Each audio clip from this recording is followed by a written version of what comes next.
Scotty Bro, man, I'm here live at the finish line in Baradero, Argentina. After stage 13, it's Sue Mead in the Ford Raptor, totally bone stock, very few mods. Sue, it's basically the first woman to finish the Dakar, and also first Americans to win class in this class. First in class, yeah. First in open.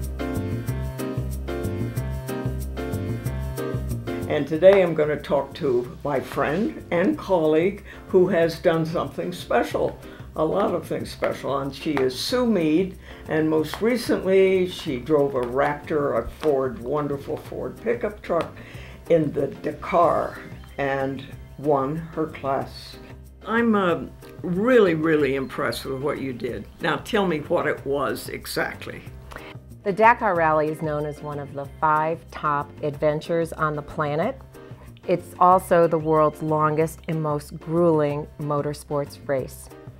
It was 6,000 miles, starting and ending in Buenos Aires, Argentina. Now, Buenos Aires is a long way from Dakar, that being, what, the capital of Senegal.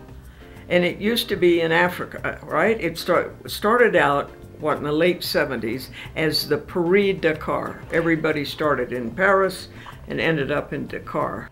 The rally actually started after Terry Sabine, a motorcyclist, got lost in the Libyan desert on a rally in 1977, and he became enthralled with desert racing.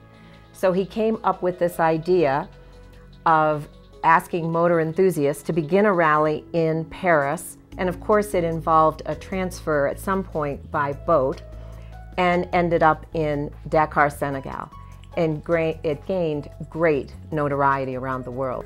Now I think it's great that they have transferred it to South America for safety reasons, right?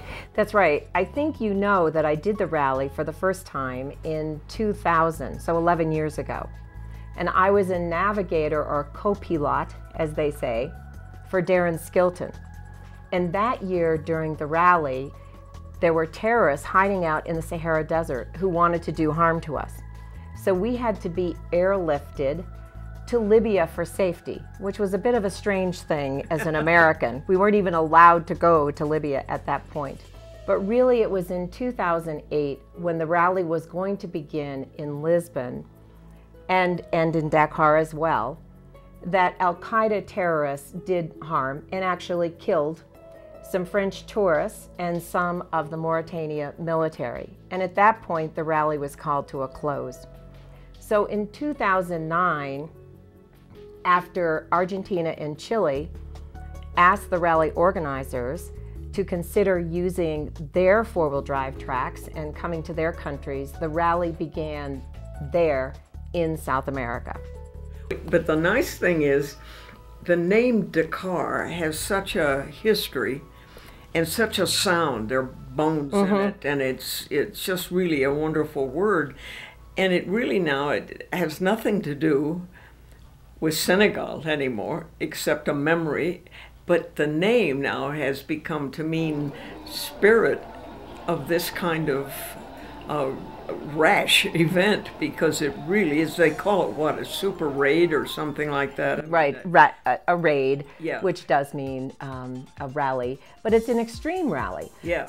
When I was on my way this year, for the first time, I looked up on the rally website what competitors needed to know before going, and in the meantime, I'm fast forwarding, I was going as the driver of record, and I was sitting in Dulles Airport with snow coming down, wondering if I was even going to get out that evening, when I looked at the competitor website and I read that only those with extreme fitness should enter this rally. And I realized that kind of crossed me off the list, and that there was a great danger in participating, and that I could expect injury or perhaps to be killed. And I remember thinking, what am I doing sitting in this airport waiting to go? The people that organize it, or you said they organize, you told me, the Tour de France as well. That's now, right. Tour de France bicycle. Correct. And that takes an enormous amount of organizational skills. The ASO organization, which is based in Paris, France, and does put on Tour de France, And I really commend the level of expertise that they have in setting up events in general. But in particular, to set up an off-road rally requires not only your start and your finish and all of the organization for the racers and the scrutineering of the vehicles and all of the requirements, which have been updated each year. But it also involves laying out a course. Now tell me about the way the thing was run. So you start out in Buenos Aires. What, at night start, day start, what? A day start, and very early in the day, on New Year's Day. What a way to start your new year. Oh boy. And motorcycles go off the line first, followed by ATVs, hopefully getting the fastest of them clear before the fastest of the autos come. And as with your racing, we're all seeded according to our experience and perhaps wins. Darren and I were really proud that we were 174th off the line and we placed 40th overall. But also many were knocked out along the way. But you begin in day, and the first day was only 250 miles to our encampment. And there was much excitement and we just couldn't wait to get going the next day until we really began racing. And there were 6 days of racing before we had one rest day. And what we noticed was that the organization is clearly giving very difficult long days once you get clear of Buenos Aires. I think in hopes to clear the pack a bit.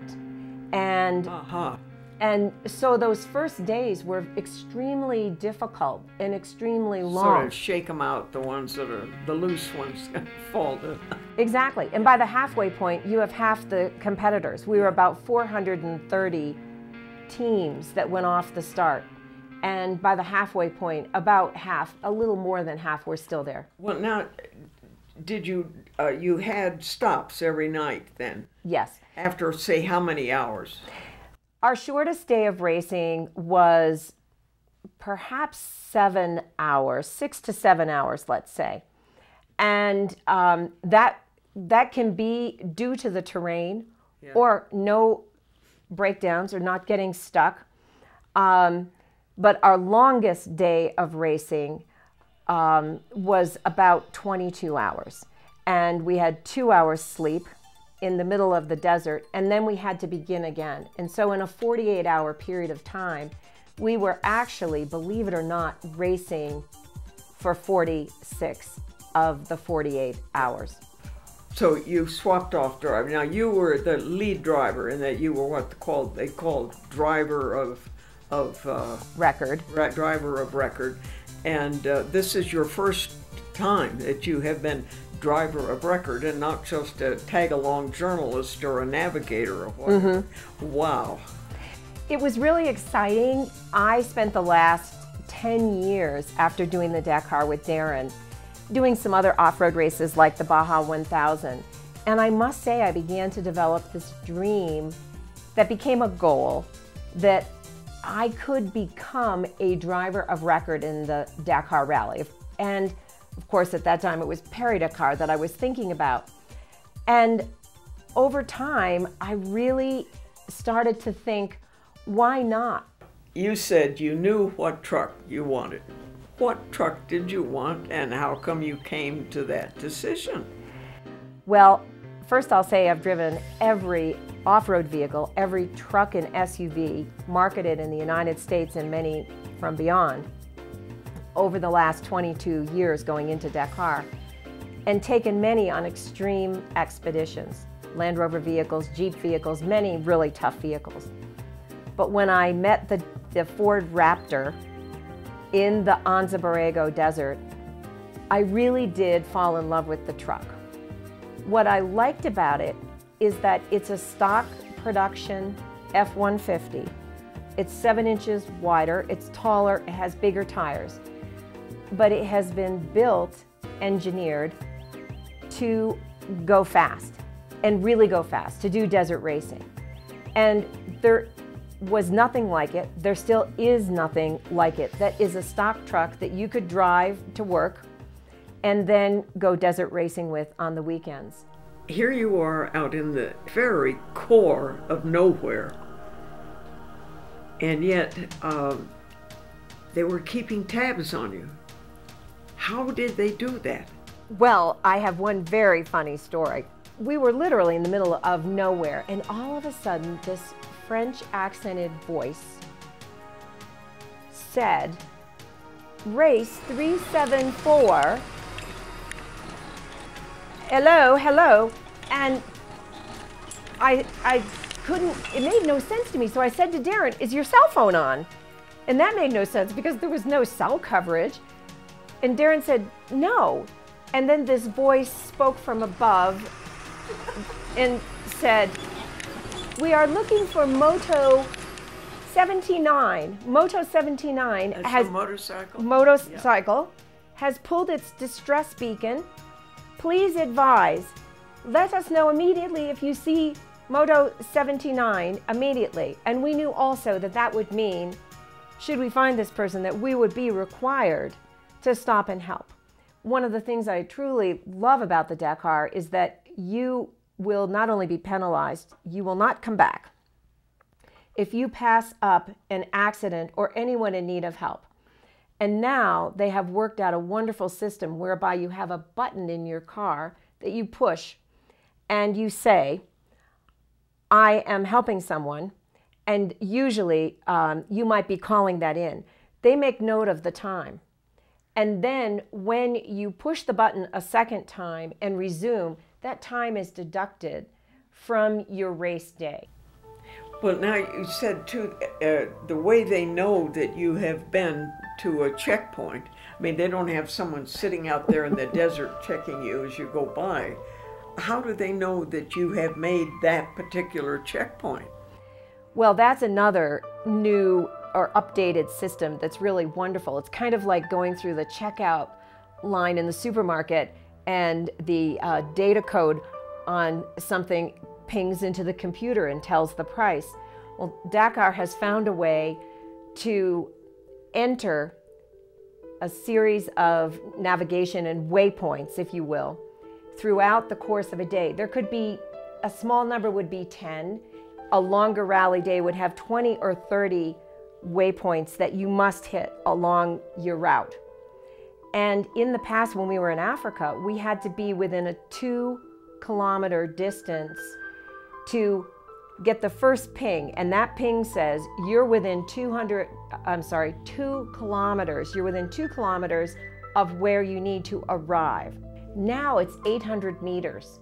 And so you have to be really, you have to be very precise. And that was another place where Darren was a tremendous help to me. He taught me something called, he calls it GPS eyes. We started off one stage where immediately we were ascending a gigantic sand dune. And I believe we were maybe 45th off the line. Well, there must have been, I think I counted 12 vehicles rolled over, stuck in the sand. That's encouraging. And trying to get up this dune. So as we began, I said, "Oh, what are we going to do?" All I have is course notes that say a heading of 20 degrees, say. So I have the navigational equipment, and our first waypoint, Darren, is, I think, 2 kilometers out. It's about 1 kilometer to the base of this dune, and then this kilometer up and over. So immediately we think, we must ascend the dune. No, we begin to ascend the dune, and halfway up it, Darren slaps himself on the head and says, "Oh, we have GPS eyes. I have GPS eyes." Because we're looking at the GPS and it says that the point is here across the dune. Right. So we're thinking we must go there. Yeah. All of a sudden he said, "Watch us." And he went around the base of the dune. And so now we're no longer on a 20-degree heading, but we're here, but we came around the back and we pinged at the bottom of the dune and left many people literally in our dust. And that's one of the reasons that we moved from a very high number as we started off and were able to place 40th overall. Were you ever close to figuring you were out of it?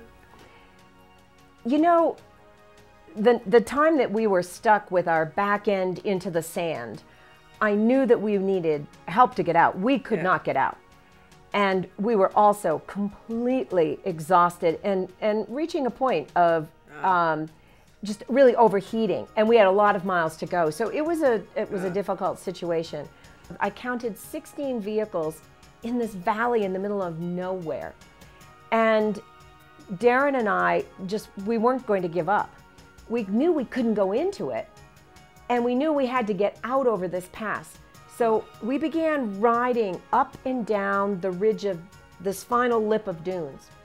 And it was dangerous. And Darren said to me, the only time he said it in the rally, "I need you to know that this is very dangerous." And I thought, it's been dangerous since Dulles Airport. We could be killed now because in the dark, we could go off anything. You can't get out every moment and check, is the dune undercut? So we tried to get to another location to get out, and we got stuck on the lip of a sand dune, and we spent at least an hour getting our truck unstuck.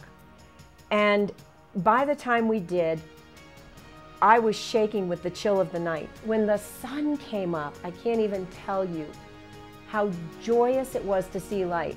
So we made it. We made it. It was really a feat.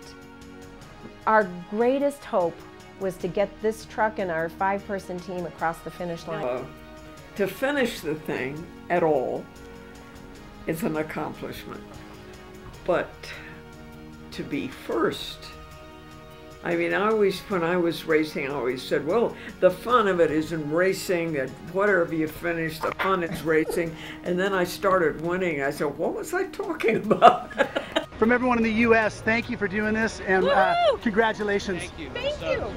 Sue Mead, thank you very much for sharing your experiences with the Dakar and the Raptor, and I hope you have many more happy experiences.